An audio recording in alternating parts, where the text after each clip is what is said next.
దివ్య diamonds YouTube ప్రేక్షకులకు స్వాగతం. నేను మీ మహేంద్రబాబు, దివ్య డైమండ్స్ నుండి. తులారాశి వారికి ఫిబ్రవరి 2025 సంవత్సరంలో జాతక ఫలితాలు ఎలా ఉండబోతున్న అంశాన్ని దివ్య డైమండ్స్లో గ్రూప్ ఆఫ్ అస్ట్రాలజర్స్ ఉన్నందువల్ల మీకు ఒక జిస్ట్ లాగా ఇవ్వడం జరుగుతుంది. ఇక్కడ యోగించే గ్రహాలు ఏంటంటే బుధగ్రహం, శుక్రగ్రహం, శనిగ్రహం యోగించే గ్రహాలు. అండ్ దీనివల్ల ఫలితాలు ఏంటంటే ఎవరెవరికి ఎలా ఉంటుందంటే, ఫస్ట్ ఆఫ్ ఆల్ ఇక్కడ సింగింగ్ రంగంలో ఉన్న వాళ్ళు, వ్యాపార రంగంలో ఉన్న వాళ్ళకి ప్రిన్సిపల్గా చెప్తున్నాను, టీచింగ్ రంగంలో ఉన్న వారికి, ఇంటీరియర్ డిజైనర్స్కు, తర్వాత ఆ సినిమా రంగంలో ఉన్న వారికి, ఆర్టిస్టులు కానీ, డైరెక్టర్స్ కానీ, ప్రొడ్యూసర్స్ కానీ, ఇంటీరియర్స్ కానీ, వీళ్ళందరికీ ఓవరాల్గా బాగుంటుంది.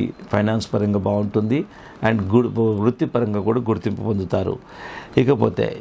కాకపోతే పనులన్నీ స్లో అండ్ స్టడీగా ఉంటే చాలా వరకు బాగుంటుంది. అండ్ శని కూడా యోగకారకం కాబట్టి మీకు ఒక మంచి పబ్లిసిటీ, మాస్ పబ్లిసిటీ లభిస్తుంది. అండ్ కొత్త నిర్ణయాలతో కొంచెం ముందుకు వెళ్తారు. రియల్ ఎస్టేట్ రంగంలో ఉన్న వాళ్ళకి కూడా చాలా వరకు బాగుంటుంది. దాని ఫైనాన్స్ పరంగా బాగుంటుంది. అండ్ ఆగిపోయిన పనులు, రావాల్సిన డబ్బు చేతికి అందుతుంది. కొత్త ప్రాపర్టీస్ కొనుగోలు చేస్తారు. రాజకీయ రంగంలో ఉన్న వాళ్ళు కూడా మంచి పదవులు వచ్చే అవకాశం ఉంది. విద్యార్థులకు అనుకూలమైన సమయం అని చెప్పాలి. ప్రభుత్వానికి సంబంధించిన ఉద్యోగాలు ఎవరైతే ట్రై చేస్తున్నారో వాళ్ళకు అనుకూలమైన సమయం. విద్యార్థులకు పోటీ పరీక్షలు ఏదైతే కాంపిటేటివ్ ఎగ్జామ్స్ ఉంటే వాళ్ళు కూడా ఇప్పుడు ఇది అనుకూలమైన సమయం అని చెప్పాలి. ఏ ఎగ్జామ్స్ ఉన్నా మీరు వదలొద్దు. మీరు కొంచెం కష్టపడ మ్యాండేటరీ అండి. బాగుంది కదా అని మీరు ఏం చదువుకుంటూ పోతే అవ్వదు. మీరు చదువుకున్న తర్వాత ఇప్పుడు వెళ్ళండి, మీకు తప్పకుండా సక్సెస్ అనేది ఉంటుంది. అండ్ తర్వాత మీడియా రంగంలో ఉన్న వాళ్ళు కూడా చాలా వరకు బాగుంటుంది, గుర్తింపు పొందుతారు. తర్వాత ఇకపోతే స్వల్పంగా తీసుకోవాల్సిన జాగ్రత్తలు ఏంటంటే, ఇక్కడ ఈఎన్టీ విషయాల్లో కొంచెం జాగ్రత్త తీసుకోండి. ఈఎన్టీ అంటే నోస్, ఇయర్ అండ్ థ్రోట్, ఈ జబ్బులు ఎదుర్కొనే అవకాశం ఉంది. తల్లిగారి ఆరోగ్యం కూడా కొంచెం చికాకు పెడుతుంది. దానివల్ల కొంచెం డిప్రెషన్ లాగా ఉంటుంది. అండ్ స్త్రీలతో విభేదాలకు దూరంగా ఉండాలి. తండ్రితో విభేదాలకు కూడా దూరంగా ఉండండి. తండ్రితో ఆర్గ్యుమెంట్ జరిగే అవకాశాలు ఉన్నాయి. స్థిరాస్తుల వల్ల కూడా కొంచెం బ్రదర్స్తో కొంచెము ఆర్గ్యుమెంట్స్ జరిగే అవకాశం ఉంది. గురువులకు సంబంధించిన వారితో కూడా జాగ్రత్తగా ఉండండి. పట్టింపులకు వెళ్ళకూడదు. సో ఇవన్నీ కొంచెం అయితే అన్ని రిలేషన్స్తోని కొన్ని మనస్పర్ధలు ఇలా ఉన్నాయి. చాలా వరకు టంగ్ కంట్రోల్లో పెట్టుకొని కొంచెం పేషెన్స్ ఉపయోగించండి, సరిపోతాయి. అన్నీ సెటరేట్ అయిపోతాయి. ఇక్కడ మనం ఏంటంటే కొన్ని సందర్భాల్లో ఓపికతో ఉండడమే మనకు విజయానికి కారణమవుతుంది. కాబట్టి ఇది ఒకటి ప్రిన్సిపల్ చేయండి. ఎప్పుడైనా మీరు గమనించండి, చాలా సందర్భాల్లో మనం ఏదైనా మాట్లాడాల్సి వచ్చినా అలా మాట్లాడితే దానివల్ల ప్రయోజనం ఉంటుందా లేదా ఆ సిచ్యువేషన్ చూసుకొని మనము మాట్లాడాలి. మనం మాట్లాడితే ప్రయోజనం ఉంటేనే మాట్లాడిన తర్వాత దానివల్ల ప్రయోజనం లేకపోగా నెగిటివ్ జరుగుతుందనుకో, మాట్లాడకపోవడం ఉత్తమం. ఎంత తెలిసినా ఊరుకోవాలి, తప్పదు. ఎందుకంటే దాని రిజల్ట్ బాగుంటుంది కాబట్టి. సో ఈ విధంగా ప్రతిదీ అనాలిసిస్ చేసుకోండి. లైఫ్ అన్నదే ఎవ్రీడే న్యూ డే అండి. మనం ఎప్పుడు ఎంత సమర్థులమైన ఎప్పుడు చేసేదే కదా అని నెగ్లిజెన్స్ ఎక్కడ ఉండకూడదండి. ప్రతిదీ ఒక చాలా కాన్షియస్గా మనం ప్రతి జాబు చేస్తే మనకు బాగుంటుంది. ఇకపోతే జాతకరీత్యా పెట్టుకోవాల్సిన రత్నాలు ఏంటంటే జాతిపచ్చ, నీలం, ఈ 2 రత్నాలు జాతకరీత్యా పెట్టుకోవాలి. ఇకపోతే అనుకూలమైన తేదీలు ఏంటంటే 7, 8, 14, 15, 19 తేదీలు సూటబుల్. నాట్ సూటబుల్ ఏంటంటే 2, 6, 16, 21 నాట్ సూటబుల్. సో ఈ తేదీలను అవాయిడ్ చేయండి, ఈ రత్నాలు పెట్టుకోండి.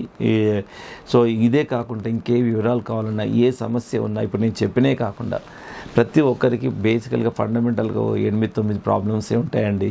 అది రకరకాలుగా ఉంటాయి. సో ఫైనాన్సు, హెల్త్, మైండ్, ఈ ముఖ్యంగా ప్రిన్సిపల్గా 3 తీసుకోవచ్చు. ఫైనాన్స్ ఒకటి, హెల్త్ ఒకటి, మైండ్లో ఇక అన్నీ వస్తాయి. అన్నీ మన మానసికంగా ఉన్న జబ్బులన్నీ వచ్చేస్తాయి అందులో మైండ్ అనగానే. ఎందుకంటే ఎవరో థ్రెట్ చేయడము, మానసికంగా డిప్రెషన్లు ఉండము, ఇవన్నీ వస్తాయి. ఇక ఫైనాన్స్ కూడా రకరకాల పద్ధతులు ఉంటాయి. కాబట్టి ఈ ఫండమెంటల్గా ఏదైతే ఈ ప్రాబ్లమ్స్ ఉన్నాయో దీన్ని మనం 9 సబ్ ప్రాబ్లమ్స్గా చేసుకోవచ్చు, ఓవరాల్గా 9 ప్రాబ్లమ్స్గా. సో ఈ ప్రాబ్లమ్స్ నుండి ఇవే ఏవైతే ఉన్నాయో ఈ ప్లానెట్, ఈ రాశి వారికి ఈ మంత్ ఇట్లా బాగుందంటే ఆ ఏరియాలో బాగుంటుంది. దాన్ని మీరు లెక్కలు చూసుకోండి. చెప్పిన గుడ్ డేట్స్, బ్యాడ్ డేట్స్ తీసుకోండి. సో చాలామంది రకరకాలుగా థంబ్నెయిల్స్ పెడతారు.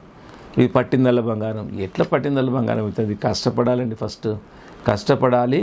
కష్టపడ్డ దానికి ఆవగించేంత అదృష్టం ఉంటేనే సక్సెస్. లేదంటే ఆ కష్టం అందరూ పడతారు. మరి అందరూ సక్సెస్ పొందలేకపోతున్నారు. ఇవన్నీ ఆలోచించండి.